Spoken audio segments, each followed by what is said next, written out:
Hi, guys, and welcome back to the Lazy Girls Kitchen. If you're new, I'm Maggie, and welcome.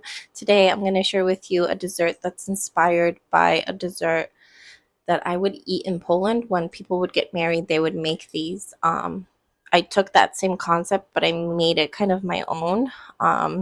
It's really easy, it's delicious. It's 4 ingredients, super easy, like I said. I cannot wait for you to try it because you are going to be hooked. Okay, all right, enjoy.